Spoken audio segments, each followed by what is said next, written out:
Good morning, Internet. My name is LowFlyingGoose, and today I'm going to show you a Treefolk deck that died. No, I brought it back to life because I fucking love it that much. I used to play something similar to this when Lorwyn was standard. Sadly, Lorwyn had to rotate out because, I don't know, people are dumb. Anyway, I'm going to start by showing you the non-basic lands, the basic lands, and then creatures and non-creature spells. So, without further ado, let's get started. And please note, I'm sorry, I do have a couple of proxies in here. They're going to show up like the slip of paper. I'm getting them eventually, but they are expensive, so mercy, please. So, starting out, I've got 4 Murring Bosk. This is the Treefolk tribal land. It comes into play tapped unless you reveal a Treefolk. It is indeed a forest, so you can fetch it with any basic land fetch or named land fetch. So if you want to find a forest, you do that. It also has Caves of Koilos, which is the white-black pain land stapled to it, so I mean, it's pretty fucking awesome.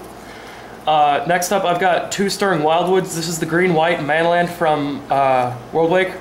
And yes, it's not Lorwyn block anymore, but it is good, so whatever.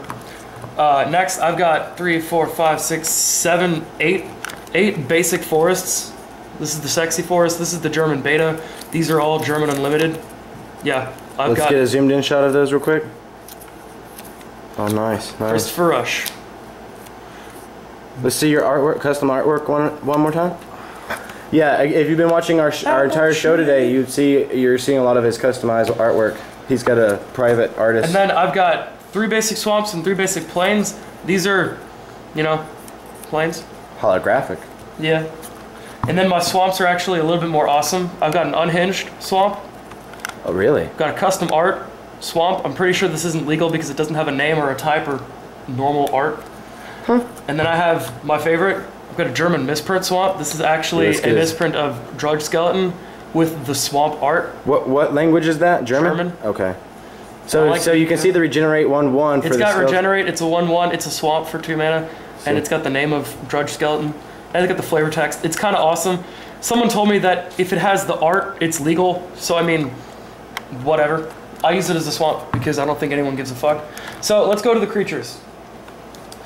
Again, a couple of these are proxies. Lay all your creatures on his head, because that's where I got a good zoom in. So I've got 4 Treefolk Harbingers, which are when they come into play, you may search for a Treefolk or forest, reveal it, put it on top of the deck after you shuffle. Good for setting up what you need to set up. I've got 4 Birds of Paradise. Necessary. I mean, mana ramp. I made the deck faster. You didn't have that in your old Treefolk deck. I've got 3 Bosk Bannerets. Makes Treefolks and Shaman cost 1 less. I got a glare on it right there. If they have both types, no, they don't cost 2 less, I believe. But if they do cost 2 less, then I've been playing this wrong, and I've actually been able to do this a lot faster than I thought. Bosk Banneret's pretty awesome. Next, I have Heartwood Storyteller. Now, this is something from Future Sight that I thought of as a tech choice. It's a 2/3 for 3 that says whenever a player plays a non-creature spell, that player's opponents get to draw a card. So if I'm sitting up against a dude that's playing a bunch of artifacts or enchantments or instants and whatever, I just get a bunch of free cards. And he's not a terrible body for that mana cost. So set those aside. Yeah, I'm just getting a glare. Just keep him on his head, if you don't mind. Next, I've got 3 Doran the Siege Tower. This is the 0/5 that says creatures assign combat damage equal to toughness rather than power. Yeah, that card is mean. He's really awesome, especially when you've got big, crazy, fat, like 3/7 Treefolk. I've got 3 Leaf Crown Elders. Now, this is the kinship engine of the deck. This makes, at the beginning of your upkeep, you may look at the top card of your library, and if it shares a creature type with him, Treefolk or Shaman, which is everything except for Birds of Paradise in the deck, reveal it. If you do play it, you may play it for free, so you get to cast it. That's a 3/5. That's a 3/5. Next, I've got 3 Dauntless Dowerbark. This is the punch of the end. This is the punch of the deck. It's an XX, where X is the combined amount of Treefolk and forests you control. And he's got Trample if you've got another Treefolk. Are those promo? Yeah, these are the 08 championship promos. Really pretty. Nice. Oh, they're DCI. Okay. Yep. Next, these are the proxies. I'm sorry. These are Timber Protectors. This is the 4/6 Lord for 4 and a green. It says Treefolk get +1/+1, and then Treefolk and forests are indestructible. Now, how much money or what will it take for you to replace those proxies? These are $10 a piece. Or at least the ones that are in stock at my local card shop are $10 a piece. And I would like to get them very soon. Hopefully, like, when I say very soon, the next time I go there within a week. And then next I have 2 Woodfall Primuses. The second one is a proxy. And this is also a $10 card. It's a 6/6 trample. When it comes into play, destroy target non-creature permanent, and then it's got persist. This is a big fat endgame dude, or I can just like Treefolk Harbinger it to the top and then cast it with Leafcard Elder. Those are the creatures. Let's look at the non-creature spells. And since this is a primarily green deck, I need a lot of removal. And where would I find that? In different colors. I've got 3 Path to Exile. This is the FNM promo, I believe, or this is the Gateway promo. They're really pretty. It removes a creature and they get a land, or that creature's controller gets a land. I've got 2 Profane commands for a little bit of graveyard recursion and loss of life and other stuff. It's pretty good. It also gives me random combat trick of fear. Then I've got 3 Lignifies, turns a creature into a 0/4 Treefolk with no abilities. Good for getting rid of those pesky Tarmogoyfs, or whatever you're facing down at that point. Then I've got 3 Maelstrom Pulses, and as time has shown me, if your deck runs blue, green, and black at the same time, you want a Maelstrom Pulse, at least 2, because it's such... This card, in my opinion, rivals Vindicate in terms of power. I love Vindicate. And Vindicate is... Whoa, I didn't get any of these cards. Sorry, let me zoom in. It's okay. Vindicate is such a powerful card. It's just black, white, 1, destroy target permanent. And this is green, black, 1, destroy target non-land permanent, everything that shares its name. Okay, they got 20 tokens? No, hold on. They got 0. Going a little too fast. I got a glare right there. Go review Lignify one more time. Okay. At the top. Well, I mean, starting at the top, we've got the 3 Path to Exile. Exile a dude. Exile a dude. That dude's control gets a land. Profane command. They lose X. It's another modal command spell. We've got 3 Lignifies. Lignifies, the enchanted creature gets a 0/4 Treefolk with no abilities. Pretty good. And then wait, enchanted creature is a 0/4 Treefolk with no abilities. So yep. Any mana abilities, anything, they just become a 0/4 wall. Oh, that's for you enchant your opponent's creatures. Yep. Okay. Fuck them over. And then of course there's the 3 Maelstrom Pulse, which is the green-black Vindicate. Probably one of my favorite spells. Now, is this as expensive as the Vindicate or more expensive? Vindicate's $35. This is $12. Destroy target non-land permanent. And everything that shares its name. Wow. So they've got 20 Lingering Souls tokens. Nah, you got 0. That would be so more powerful if it was you could destroy the lands. Oh, if you could destroy a land, that would be banned. Easy. That would be banned? Yes. I have no doubt in my mind. Then of course the last card is a 1 of Primal Command. Oh, another modal spell. I can gain life, or it lets me set up, or it gives me my graveyard back. Choose 2. Target player gains 7 life, or put target non-creature permanent on top of the deck, or get your entire graveyard back except for Primal Command. This has to resolve, and then this goes in the graveyard and your entire graveyard comes back. Or tutor for a dude, put it in your hand, shuffle.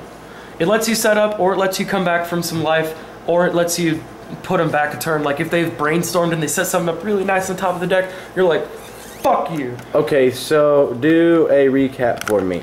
What made you bring this deck back to life versus your birthing pod deck? Or compare it to your elf deck, which you've had for over a decade now. Well, the elf deck has the special sentiment to me as the first deck that I've ever played. I mean, granted, the first deck I ever played was Green Blue Beats, but that didn't really stick with me. I liked elves because my brother kicked my teeth in every single time he played it. And I thought, you know what, that might be a fun deck to try. And I started making it, and it was a lot of fun. I could ramp into the big, fat, stupid things really fast, and then I could just overwhelm my opponent within 0 to nothing flat. I brought this back because I remembered Lorwyn Standard.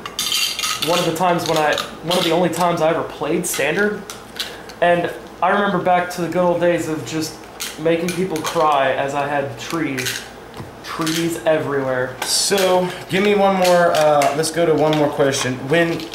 If a person were to try to emulate that deck without actually copying every single card in this card list that you just showed us, how much on average would they be looking to spend?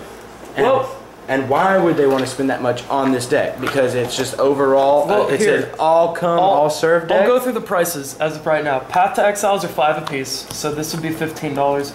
Profane commands are about 1, 2, so about 150, so this is another 3, so 18. Lignifies are quarters, they're not that much, so quarters I'm just going to put sideways here. So this is 18, 18 plus 36 would be 50. 50 plus 7, no, 4, 54. These are foil, but otherwise they're 80 cents a piece, so 80 times 4 is $3.20. This was 54, 57, or 57.20. Birds of Paradise are 5 a piece, so 72.20. Again, these are meaningless. These hardwood storytellers are cheap because no one really knows what to do with them, although I do. So this is 72.20, 72.20 plus another 15 would be 87.20, 87.20 plus leaf crown elders aren't that much. 87.20 plus 9 would be 91.20, 91.20 plus 3 timber protectors at $10 a piece would be $120.20. If my math is off, shut up, I don't care. I really don't. 120.20, so 140.20 with the 2 woodfall promises. I'm not going to count the awesome lands that I have because basics you can find cheapo stupid basics. So 120 or 140.20, 141.20, 142.20 plus another 20, so 162.20 about for this deck. Granted, I had the Maelstrom Pulses sitting around, and there's no way in hell I'm going to pay for more Maelstrom Pulses. That's just too good of a card, and I'm never going to get rid of them. The Birds of Paradise, it's always good to have a set of Birds of Paradise sitting around. They're a little expensive side now, aren't they? 15 each? Birds? Yeah. Or 5 apiece. Oh, 5 apiece, okay. And I know my math is wrong, but you're looking at about $100 to $150 for a deck similar, if not identical to this.